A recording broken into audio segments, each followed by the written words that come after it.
የማለዳ ወጥመድ እውነተኛ ታሪክ አበራሽ በቀለ እንደተረከችው። መታሰቢያነቱ በጠለፋ ምክንያት ልባቸው ለተሰበረ፣ ህልማቸው ለተቀጨ ምስኪን ሴቶች። ክፍል 1 ምዕራፍ 9። ቀጨኔ ህፃናት ማሳደጊያ ስደርስ ያጋጠመኝ ነገር እንኳን ከኩየራ አዳሪ ትምህርት ቤት ልጆች ጋር ራሴን ላነጻጽር በማሳደጊያው ከሚኖሩት ወጣቶችም ያነስኩ መሆኔን አረዳኝ። አርብ 12 ሰዓት ገደማ ነበር የማሳደጊያው ግቢ በር ላይ የደረስኩት። ወደ ክረምት ቤቴ በልበ ሙሉነት ሻንጣዬን ተሸክሜ ስገባ አንቺ መግባት አትችይም ብሎ ዘበኛው አስቆመኝ። ለምን አልኩት ግራ ተጋብቼ። የስም ዝርዝር ያለበት ወረቀት አውጥቶ አሳየኝ። ወደ ግቢው እንዲመለሱ ካልተፈቀደላቸው ልጆች መካከል የኔ ስም ነበር። ይኸው አበራሽ በቀለ። ስሜን ወረቀቱ ላይ በጣቱ እየጠነቆለ አነበበ። አንቺ እዚህ ግቢ እንድትኖሪ የተፈቀደው 12ኛ ክፍል እስክትጨርሺ ብቻ ነው። አሁን 12ኛ ክፍልን ስላጠናቀቅሽ ከዚህ በኋላ እዚህ እንድትኖሪ አልተፈቀደልሽም። እንዴ? እኔ ግራ ተጋብቼ በጣቴ ወደ ራሴ ጠቆም። አበራሽ በቀለ ማለት አንቺ አይደለሽም? አዎ ነኝ። በቃ ይኸው ስምሽ ወረቀቱ ላይ። ስሜን በጣቱ በድጋሚ አመለከተኝ። ቤተሰብ የለኝም እኮ አልኩኝ ድምፄ እየተርበተበተብኝ። አለሽ ተብሎ ነው እንግዲህ እንዳትገቢ የተባለው። ምንም ማድረግ አልችልም። እኔ እንግዲህ እንደምታየው ይህ ወረቀት ተሰጥቶኛል። ወረቀቱ ላይ ስማቸው የተጻፈ ልጆችን አታስገባ ተብያለሁ። እና የት ልሂድ? መሄጃ እኮ የለኝም። እኔ እንጃ። እኔ የማውቀው እዚህ ግቢ መግባት የለባትም ተብሎ እንደተነገረኝ ብቻ ነው። ዘበኛው ላይ ልፈርድ አልቻልኩም። እሱ ስራውን እየሰራ ነው። ሻንጣዬን እንደያዝኩ በሩ ላይ ተገትሬ ቀረው። ልሄድበት የምችለው ምንም ቦታ አልነበረም። ለደቂቃዎች ቆምኩ። ጩሂ ጩሂ የሚል ስሜት ተሰማኝ። እባክህን ቢያንስ ቅዳሜና እሑድን እዚህ ቆይቼ ሰኞ ሰዎቹን አነጋግሬ አንድ መፍትሄ ልፈልግ ብዬ ዘበኛውን ተማጸንኩት። አርብ ስለነበር የቢሮና የአስተዳደር ሰራተኞች ወደ ቤታቸው ሄደዋል። ተመልሰው የሚመጡት ያው ሰኞ ጠዋት ነው። እንባ ባይኔ ግጥም አለ። ለጥቂት ዓመታት ረገብ ብሎ የነበረው የጸጸት ስሜት በሙሉ ጉልበቱ አነቀኝ። ላስታውሰው የማልሻውን የጠለፋውን ማግስት ገጠመኝን ዳግመኛ አሰብኩ። ከቤተሰቦቼ መቆራረጤ አንሶ እነሆ አሁን መግቢያ አጣሁ። እነሆ ብቻዬን ያለማንም አጋዥና አጽናኝ በዚህ ማሳደጊያ በር ላይ ቆሜያለሁ። ቅጣቴ ሊያበቃ ያለ መስሎኝ ነበር። ለካ ገና ዋናውና የባሰው ቅጣት ቀርቷል። እየመሸ ነበር። ማልቀስ ጀመር። እምባዬ ጉንጬ ላይ ተከለበሰ። እባክህን የሚሄድበት ቦታ የለኝም። ይችን 2 ቀን እዚያ አድሬ ሰኞ ሰዎቹን ላነጋግራቸው እያለቀስኩ ዘበኛውን ለመንኩት። አልተነገረሽም ነበር አለ ዘበኛው በሐዘኔታ። ማንም አልነገረኝም። እንዴት ቀድመው አላሳወቁሽም? እኔ ጭራሽ አላውቅም። ቢነግሩኝ ምን ላደርግ መጣ ነበር። ለቅሶዬ እንደ አዲስ አገረሸ። ተንሰቅስቄ ያለቀስኩ። ሰውየው በደንብ ያውቆኛል። አዘነልኝ። በኋላ እኔ እንዳስገባውሽ አውቀው ችግር ውስጥ ብገባስ አለኝ። ምንም ማለት አልቻልኩም። ዝም ብዬ አለቀስኩ። እሺ ለዛሬ ግቢ አለኝና ልቤ ውስጥ የተፈጠረውን ውጥረት አረገበው። ግን ሰኞ በጠዋት ማንም የቢሮ ሰራተኛ ሳያይሽ መውጣት አለብሽ። አደራ ሌሎች ዘበኞችም እንዳያዩሽ፣ ታስከስሽኛለሽ። እሺ አመሰግናለሁ ብዬው ወደ ግቢው ቅስሜ ስብር እንዳለ ሻንጣዬን ተሸክሜ ገባሁ። ቅዳሜና እሁድን የጓደኞቼን ምግብ እየተካፈልኩ አሳለፍኩ። ከአንዷ ጓደኛዬ ጋር አብረን ተኛን። ምክንያቱም ለእኔ የተመደበ የምግብ በጀት ወይም አልጋ አልነበረም። ሰኞ ጠዋት ከሁለት ጓደኞቼ ጋር ሌሎች የጥበቃ ሰራተኞች እንዳያዩኝ ተጠንቅቄ ተደብቄ ወጥቼ ፒያሳ ወደሚገኘው በአዲስ አበባ ሰራተኛና ማህበራዊ ጉዳይ ቢሮ የህፃናት ጉዳይ መምሪያ ሄዱ። ወደዚያ እንድሄድ የመከሩኝ በማሳደጊያው ያሉ ልጆች ናቸው። ከሁለቱ ጓደኞቼ ጋር የተባለው ቢሮ ደርሰን በወረቀት የጻፍኩትን ማመልከቻ ይመለከታቸዋል ለተባሉ ባለስልጣን ጸሐፊ ስሰጣት እሳቸው የሉም ነገ ነይ አለችኝ። ያለሁበትን ሁኔታ ከገለጽኩላት በኋላ እስከ ነገ መጠበቅ አልችልም አልኳት። እንደዚያ ከሆነ እስኪመጡ ቆይና ታነጋግሪያቸዋለሽ አለችኝ።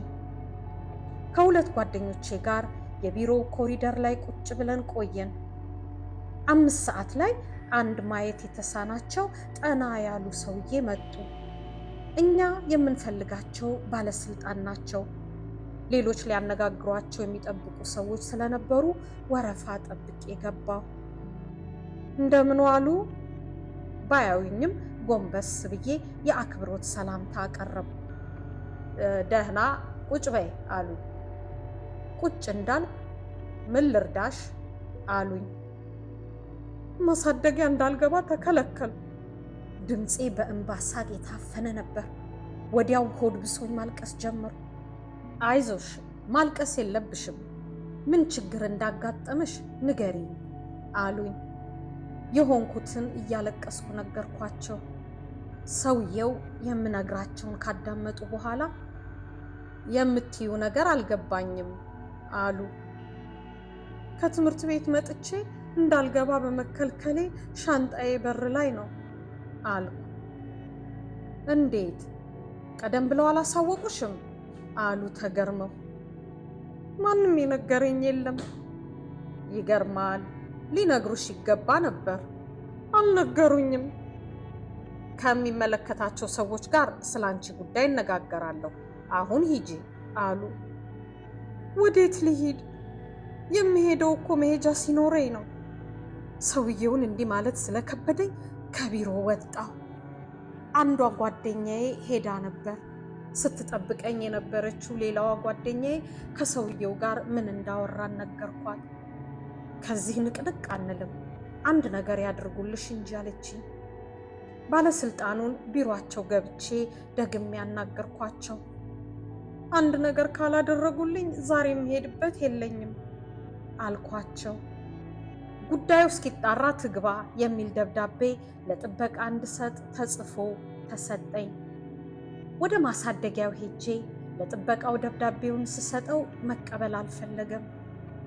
እኛ ከድርጅቱ ኃላፊ የሚሰጠንን ትዕዛዝ እንጂ የሌላ ሰው ትዕዛዝ አንቀበልም አለ። በዚያ ሰዓት ኃላፊዋ አልነበረችም። እባክዎን ለዛሬ አሳድሩኝ ብዬ ለመንኩ። ነገ ጠዋት ኃላፊዋን አነጋግራታለሁ።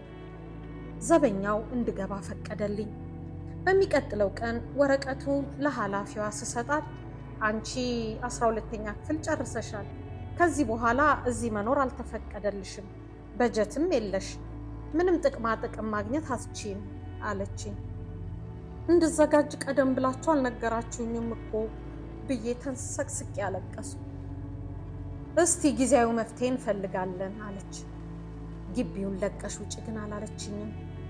ምግብ ከጓደኞቼ ጋር እየተመገቡ ለጥቂት ቀናት ቆየው። የማሳደጊያው ኃላፊ ለአዲስ አበባ ሰራተኛና ማህበራዊ ጉዳይ ቢሮ ጻፈችልኝ። ቢሮ የምግብ በጀት ተመድቦልኝ ለ3 ወራት እስከ መስከረም በግቢው እንድቆይ የሚፈቅድ ደብዳቤ ጻፈልኝ።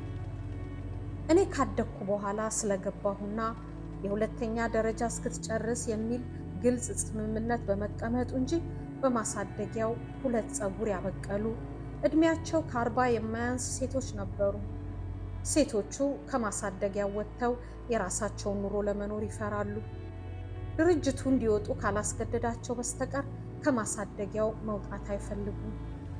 እንደኔ ቤተሰብ ስለሌላቸው የት ይገባሉ ብለው ስለሚያዝኑላቸው ይመስለኛል የማያስወጧቸው። በእርግጥ ከጤነኞቹ በተጨማሪ የአእምሮ ዝግመት ያለባቸው አካል ጉዳተኛ የሆኑም አሉ። እነሱ እንዲወጡ ብዙም ጫና ስለማይደረግባቸው መኖሪያቸው እዚያው ይሆናል። ብዙዎቹ እድሜያቸው የገፋ የግቢው ነዋሪዎች 12ኛ ክፍልን ያለ ውጤት ያጠናቀቁ ናቸው። የልብስ ስፌት፣ የምግብ ዝግጅት በመሳሰሉ ሙያዎች እንዲሰለጥኑ ይደረጋል። በሰለጠኑበት ሙያ ወጥተው ለመስራት ግን ድፍረቱ የላቸውም። ከማሳደጊያው ወጥተው ከከተማው ሕዝብ ጋር ተቀላቅለው ቤት ተከራይተው የራሳቸውን ሕይወት ለመኖር ይፈራሉ። ልብስ ስፌት የሰለጠኑት የልብስ ስፌት ማሽን እንዲሰጣቸው ይፈልጋሉ። ያን ለማድረግ ማሳደጊያው አቅም የለውም። አንዳንዶቹ ውጡ ተብለው መቋቋሚያ 3000 ብር ተሰጥቷቸው በግድ እያለቀሱ ድርጅቱን ለቀው ይወጣሉ። 3000 ብር ተጠንቅቆና አስቦ ለተጠቀመበት በወቅቱ የሚናቅ ገንዘብ አልነበረም። ስለ ገንዘብ አጠቃቀም ብዙም ልምድና ዕውቀት ስለሌላቸው ብሩን የረባ ነገር ሳይሰሩበት የሚያባክኑትና ለውስብስብ ችግር የሚዳረጉ ጥቂቶች አይደሉም። በማሳደጊያው ከሚኖሩት ልጆች አንዳንዶቹ ጭራሽ ቤተሰብ የላቸውም። ስለ ቤተሰቦቻቸው ለማወቅ ይጓጓሉ። ድርጅቱን ሲጠይቁ ፋይላቸውን አውጥተው ያዩላቸዋል። እዚህ ቦታ ተጥላ ተገኘች፣ እገሌ የሚባል ሰው ለማሳደጊያው አስረከባት የሚል መረጃ ያገኛሉ። ስለ ቤተሰቦቻቸው ማንነት ምንም ፍንጭ የማይሰጥ በእርግጥ እኔ ቤተሰብ አለኝ ግን እያለኝ የለኝም፣ ምክንያቱም በዚህ በችግር ጊዜ መጠጊያ ሊሆኑኝ አልቻሉም። በማሳደጊያው አጭርና አስፈሪ ቀን ገደብ ተሳቅቄ እየኖርኩ ቀርሳ ባለው ቴሌ በኩል ደውዬ ቤተሰቦቼን ለማግኘት ደጋግሜ ሞከርኩ። ቤተሰቦቼን ማግኘቱ አልሳካልሽ አለኝ። ከፍተኛ የመገለልና የብቸኝነት ስሜት ተሰማኝ። በዓለም ላይ የማልፈለግ ችግር ፈጣሪ አድርጌ ራሴን እየቆጠርኩ ሆድ ይብሰኝ ጀመር። ጊዜ ምን ቸገረው? ለኔ ሲል አይቆም። 2 ወራት እንደዋዛ አለፉ። የማትሪክ ውጤት ከመጣልኝ ኮሌጅ ወይም ዩኒቨርሲቲ ስለምገባ ብዙም ችግር አያጋጥመኝም ብዬ ተስፋ አድርጌ ነበር። በዚህ በኩል የነበረኝ ተስፋ ጨለመ። የ12ኛ ክፍል ትምህርት ውጤቴን ሰማሁ። የመንግስት ዩኒቨርሲቲ የሚያስገባ ውጤት አላመጣሁም። ብዙ አነብና አጠና የነበረ ቢሆንም ውጤቴ 2.2 ነበር። ከክፍል ክፍል አልፋለሁ። እንደ ልጅነቴ ግን ውጤታማ ተማሪ መሆን አልቻልኩም። ማሳደጊያውም ካስወጣኝ ዩኒቨርሲቲ መግባት ስለማልችል ምን ሊውጠኝ ነው? እስከ መስከረም 12 ድረስ ብቻ እንድቆይ ነበር የተፈቀደልኝ። ቤተሰቦቼን በስልክ ለማግኘት ጥረቴን ቀጠልኩ። አንድ ቀን ስልኩ ሰርቶ አባቴ ቴሌ ሆኖ እንዲጠብቀኝ አስደርጌ ያገኘሁት። ስላለሁበት ሁኔታ ነገርኩት። ግራ ገባሁ። ወደ እነሱ ሄጄ እንድንመካከር ተስማማን። ወደ ቀርሳ ለመሄድ ተነሳሁ። ገንዘብ ግን አልነበረኝም።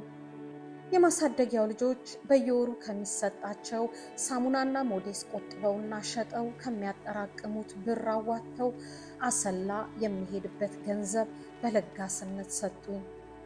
ለቢቢሲ ዘጋቢ ፊልም ዝግጅት ከሄድኩ በኋላ ቀርሳን ደግሜ ያረገጥኩ።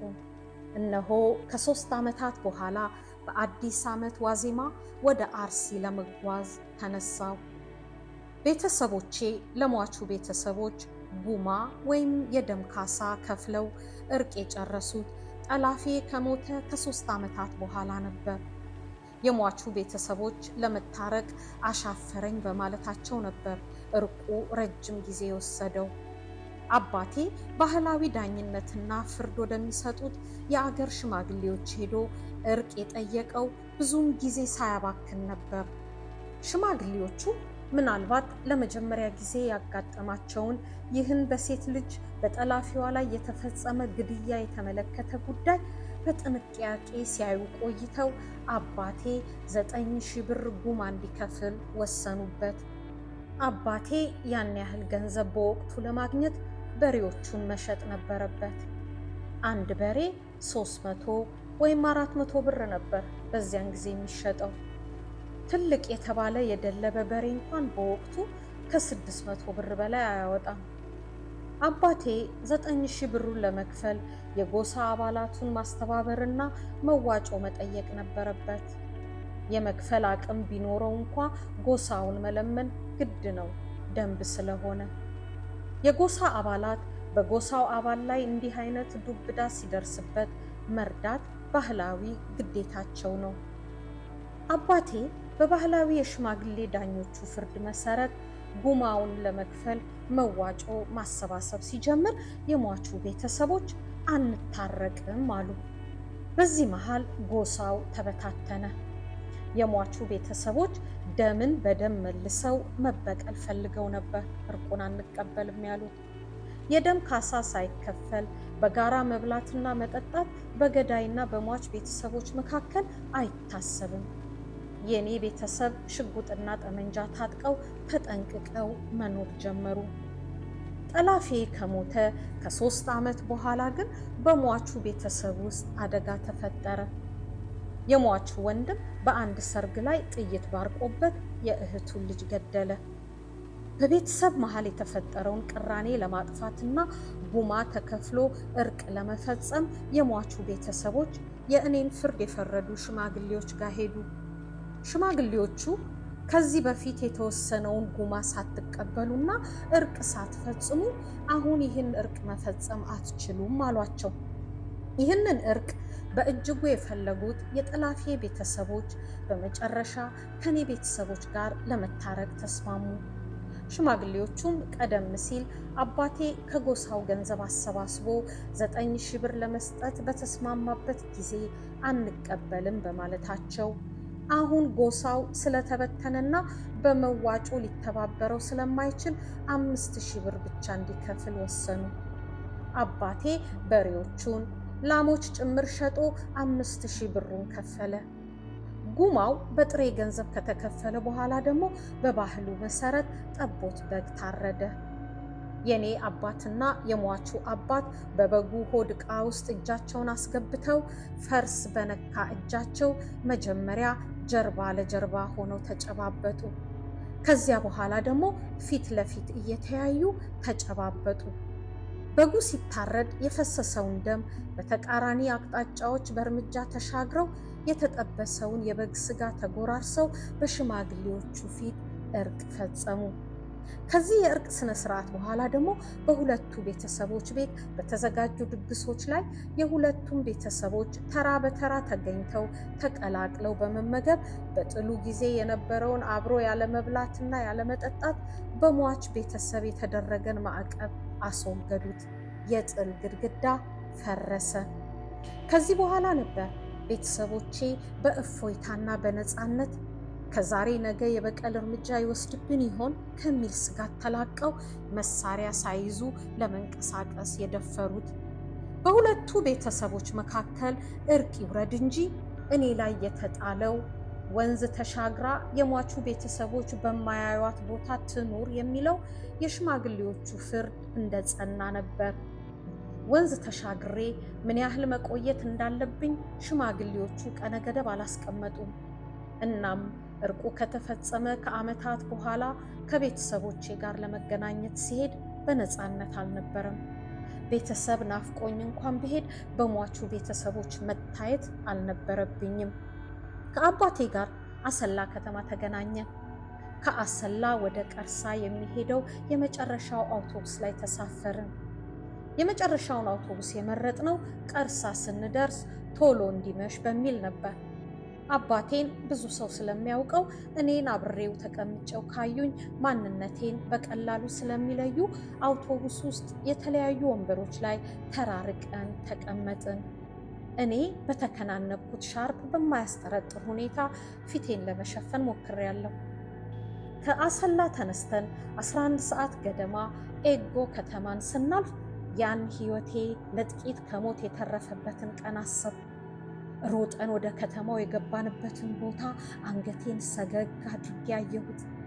ከ8 ዓመታት ገደማ በኋላ በዚህ አውቶቡስ ከዚች ከተማ ወጥቼ ወደ ቀርሳ ከተማ ሳመራ አሁንም ፍርሃትና ስጋት በልቤ ነበረ። በእርግጥ የአሁኑ ፍርሃቴ መጠን ከቀድሞው የተለየና ያነሰ ነው። አሁን ስደተኛ ነኝ፣ መጤ ነኝ። ይህ ሀገር እትብቴ የተቀበረበት የምወዳቸውና የሚወዱኝ ቤተሰቦች የሚኖሩበት ቢሆንም የኔ የነበረ አሁን ግን የኔ ያልሆነ ነው። አሁን በብስለት ከዚያች 14 ዓመት ልጃገረድ እጅግ የላቀች የ22 ዓመት ወጣት ሆኛለሁ። ባለፉት 8 ዓመታት ልጅ ሆኜ የማላልመውንና የማላስበውን ብዙ ነገር አይቻለሁ። አውቶቡሱ ቀርሳ ከተማ ለመድረስ ሲቃረብ ወራጅ አለ አልኩ። ቆመልኝ። ከአባቴ ጋር በተመካከርነው መሰረት በከተማው ዳር ዳር አድርጌ ከቀርሳ ወጣ ብላ ወደምትኖረው አንድ ዘመዴ ቤት ተጓዝኩ። ሰዎች በሩቅ ካልሆነ በቅርብ አላጋጠሙኝም። ቢያጋጥሙኝም ፊቴን ለመሸፈን ጥረት ስላደረጉ በቀላሉ የሚለዩኝ አይመስለኝም። ዘመዴ ቤት ስደርስ አባቴ አውቶቡሱ ከተማ ውስጥ ስላወረደው ቀድሞኝ ደርሶ ነበር። ዘመዴ አገላብጣ ስማኝ ከሌላ ዓለም እንደመጣ የተለየ ፍጥረት በፍርሃትና ስጋት አየችኝ። ሌላ ሰው በድንገት መጥቶ እንዳያይ መኝታ ቤቷ አስገባችኝ። ባለቤቷ ትንሽ ቆይቶ መጣ። ከአባቴ ጋር ሰላምታ ከተለዋወጡ በኋላ አበራሽ መታለች ብላ ድምጿን ዝቅ አድርጋ ነገረችው። ድንግጥ ብሎ መጣች አለ። አዎ መኝታ ቤት ናት። ከባድ ጸጥታ ተከተለ። የሟቹ ቤተሰቦች በቤታቸው እንደተጠለልኩ ቢያውቁ የበቀል እርምጃ ሊወስዱባቸው እንደሚችሉ በፍርሃት እያሰቡ እንደሆነ ገምታለሁ። ለሰዎቹ የሰቆቃ ምንጭ በመሆን የተሳቀቁ። በእርግጥ ተገድጄ ነው የመጣሁት። ማሳደጊያው አልቀበልሽም ብሎኝ ከአቅሜ በላይ የሆነ ችግር ባያጋጥመኝ አልመጣም። ዘመዴ ቡና ፈላች። ወደ መኝታ ቤት እያመጣችልኝ ጠጣሁ። በደንብ ጨልሞ ሰው ሁሉ ቤቱ ከተከተተ በኋላ ከአባቴ ጋር ወደ ቤት ለመሄድ ወጣን። ጨለማም ቢሆን ለማንኛውም ሻርፕ ተከናንቤ ወደ ቤት ተጓዝን። የተጠለፍኩበትን ሜዳ በጨለማው አለፍነው።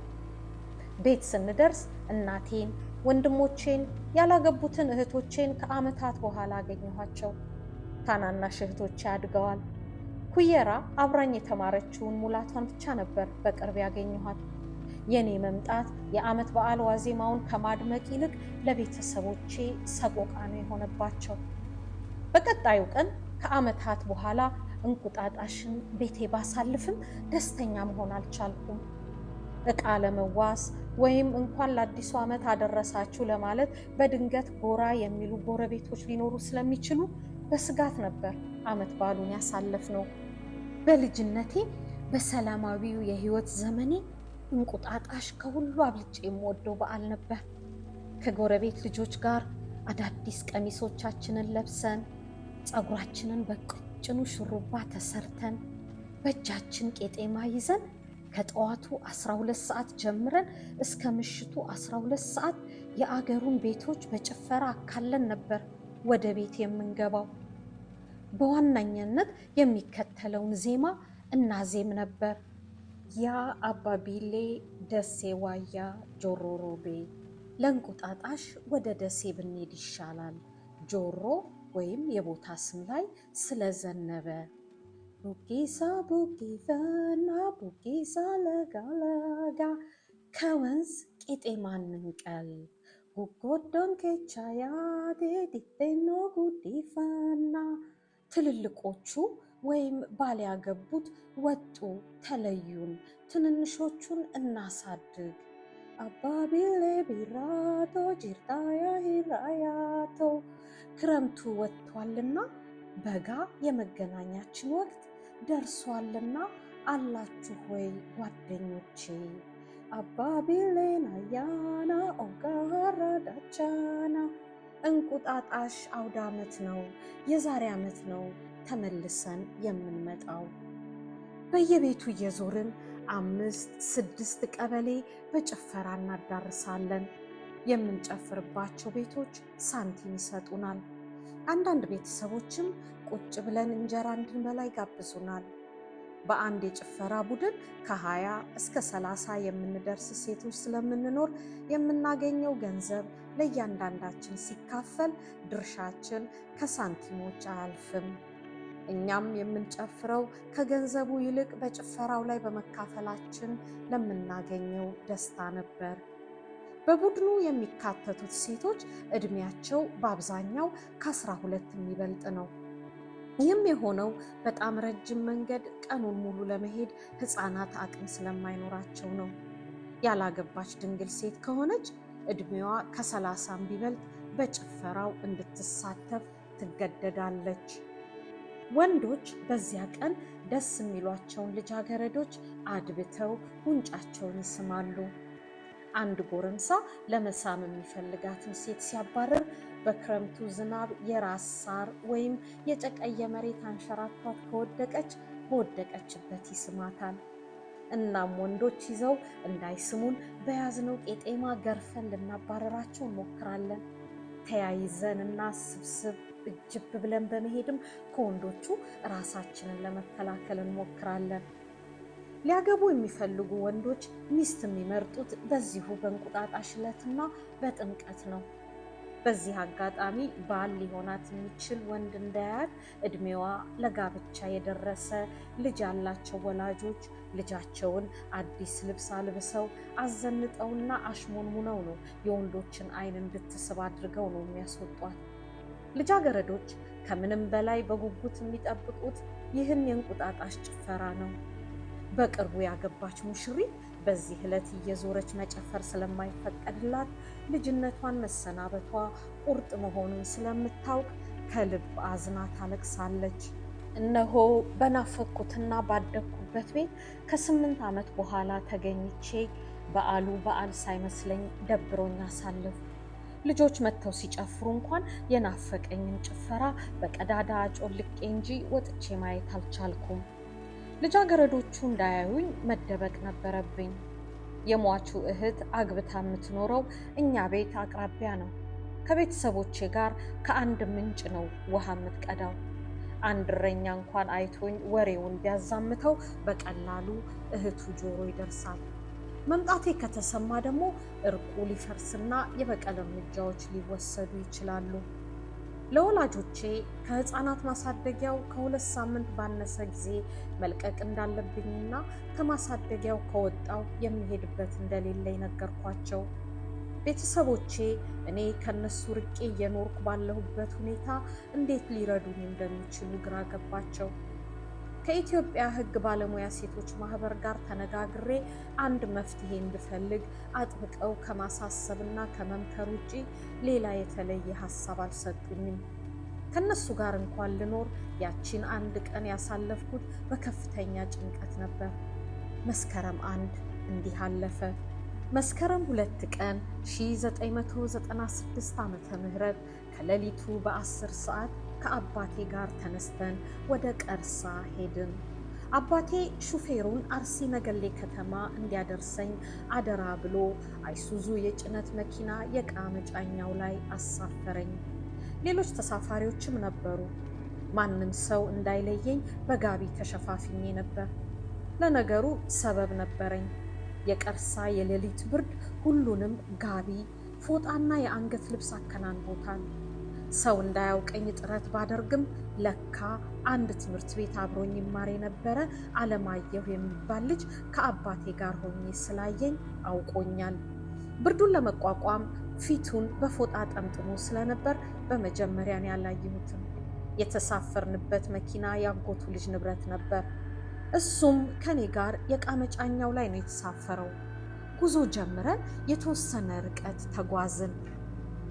ጨለማው እየገፈፈ መንጋት ሲጀምር ሰላም አለኝ።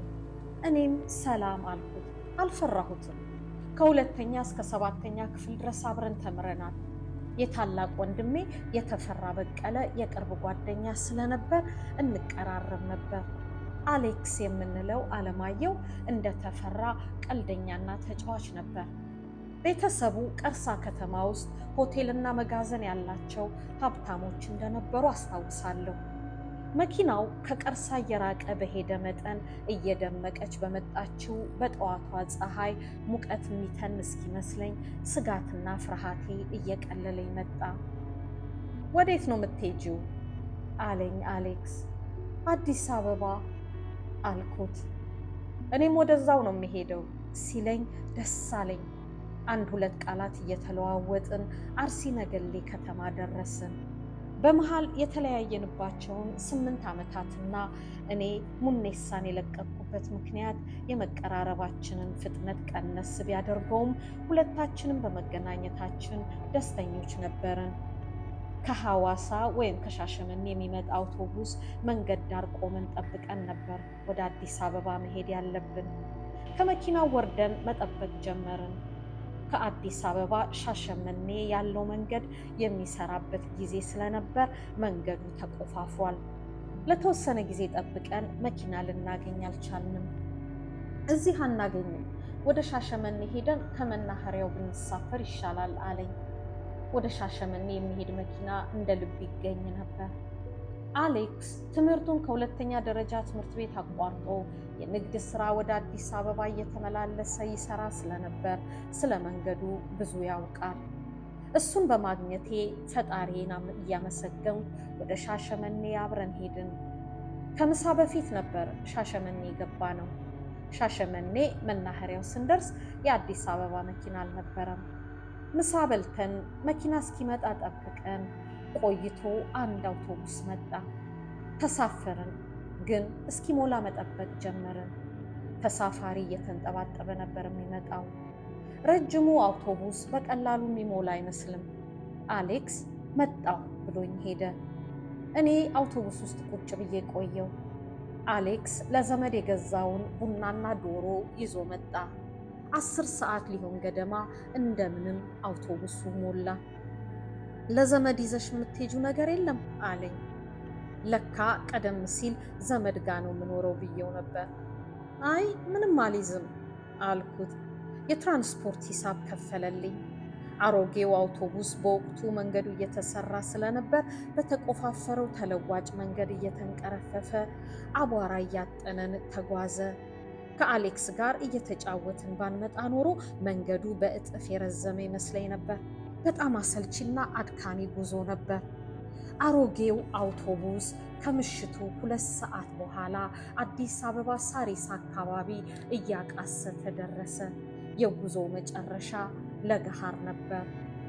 አሌክስ አሁን ለገሃር ደርሰሽ ታክሲ ላታገኝ ትችያለሽ፣ ስለዚህ ለምን እዚህ ወርደን ወደ እኔ ዘመዶች ቤት አንሄድም አለኝ። ጨለማውን ፈርቼዋለሁ። ወደ ማሳደጊያው በዚያ ሰዓት መሄድ ይከብደኛል። ግን ሌላ ከጨለማው የበለጠ የምፈራው ነገር አለ። ዘመዶችህ የቀርሳ ሰዎች ከሆኑ ፈራለሁ አልኩት። ለአፍታ ባዜን የታየኝና በቃ ሆቴል ክፍል ይዘን እናድራለን አለኝ። እንደሱ ከሆነ እሺ በእፎይታ ተነፈስኩ። እዚያው ሳሪስ አካባቢ ክፍሎች ተከራይተን በየክፍላችን አደርን። በነጋታው አዲስ አበባ በየጊዜው ስለምመጣ ከቤተሰብ መልእክት ካለሽ አንቺም ወደ አዲስ አበባ መልእክት የምትልኪ ከሆነ ተገናኝተን ልወስድልሽ እችላለሁ፣ ለምን ስልክ ቁጥርሽን አትሰጪኝም አለኝ። ለአፍታ አመንትቼ ስልክ የለኝም፣ የፖስታ አድራሻዬን ግን ልሰጥህ እችላለሁ አልኩት። ከተገናኘን ጀምሮ ለእኔ ደግ ለጋስና ተንከባካቢ ነበር። በሙሉ ልቤ ግን ላምነው አልቻልኩም። ስልክ ቁጥር ልሰጠው ስለፈራሁ ነበር የፖስታ ሳጥን ቁጥር የሰጠሁት። አሌክስ 6 ኪሎ መነን ትምህርት ቤት አካባቢ ወዳለ ዘመድ ቤት እንደሚሄድ ነበር የነገርኩት። በጠዋቱ በታክሲ ብዙ ተንገላትቼ ቀጨኔ ሕፃናት ማሳደጊያ ደረስኩ። በቀን እንዲህ የተንገላታው ትላንት ማታ እሱ ደጎኖልኝ ለሆቴል አልጋ ከፍሎ ባላድር ኖሮ በጨለማ ብዙ ልሰቃይ እችል እንደነበር አሰብኩ። እናም አብሮ አደጌን በልቤ ከልብ አመሰገንኩት። በምዕራፍ 10 አበራሽ ምን ያጋጥማት ይሆን?